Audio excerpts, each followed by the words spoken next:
What's up guys, ModelBuses98 here, and today I'm here with a review of the Metroline Wright Eclipse Gemini 2. This is a model that's been requested for a while and is a personal favourite of mine, so I'm very happy to be reviewing it. We'll open the box. Now, one unfortunate gripe with the box that I have is the fact that it's not very well made. I've mentioned this with other models, including the new Root Masters. I've had it in storage. I haven't been mucking around with it. As you can see, there isn't shelfware to it, so I haven't been treating it roughly, and yet the box is just falling apart. The adhesive just isn't strong enough. But having said that, I don't think that detracts from models. I think most people, or at least a lot of people, don't care about the box. They care about the bus. So, taking a look at this model, this represents VW1400, which is en route 52 to Willesden Bus Garage. I should note that this route no longer uses these buses, as many enthusiasts will know. I believe they now use B5LH Gemini 3 variants, although correct me if I'm wrong on that. So, the overall figure of the model is very good. It does represent the real vehicle very well, and in many ways I do wish Corgi would go back to doing some of this stuff, because quite frankly they don't seem to do as much of this anymore. I mean, I know they're releasing some new Root Masters and some new Geminis and Pride liveries and everything, but I kind of want to see the buses that we're seeing every day. I mean, fair enough, they want to create their own liveries, but they're letting themselves down a bit recently.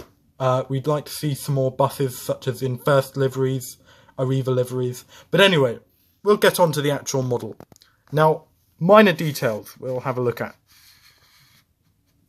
This bus has the front grille, usual from a Gemini 2, and LK62GVL is the number plate.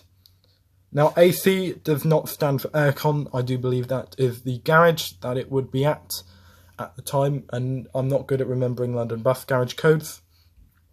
As we can see, Metroline, a member of Comfort Delgro, a Singapore-based company, I believe. TfL logo, that always makes a bus look modern. Unusual bars inside. I'm not too sure if this is correct, because I've been on the real vehicle. If I just zoom in slightly, by the second door, the exit door mainly, as people will know it, there are 3 sets of bars, and there should only be 2, because that would make it rather awkward for getting on. But moving swiftly on, we'll have a look at the rear.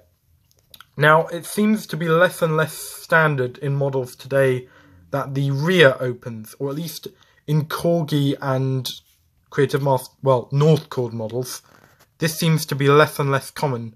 Which is, while it's a shame, to be honest, I think it adds more detail, but I don't mind it, because I think it looks more smart when it's just closed and when it's not always opening, to say the least. As you can see, Metroline, member of Comfort Delgro.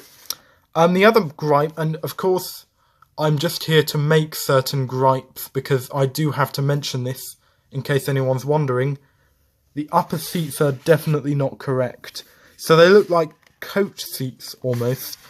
I think this is all bog standard stuff. We all know that the previous Gemini had these faults, but I'm just mentioning it so you know, and so you don't say, oh, this person didn't mention that, because I just have. There is the blind. If anything's realistic, that is quite realistic.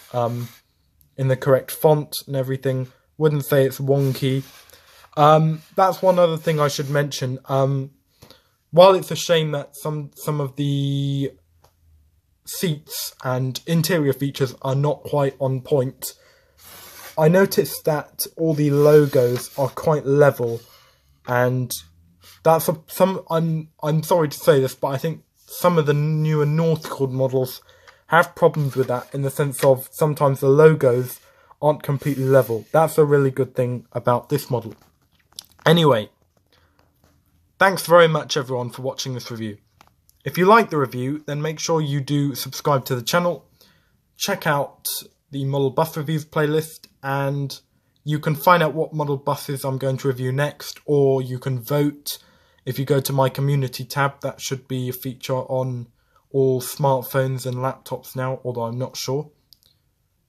If anyone would like me to review a particular model, you can request that in the comments. I'll make my best endeavours. And once again, I thank you for watching the review, and I'll see you in the next one. Bye for now.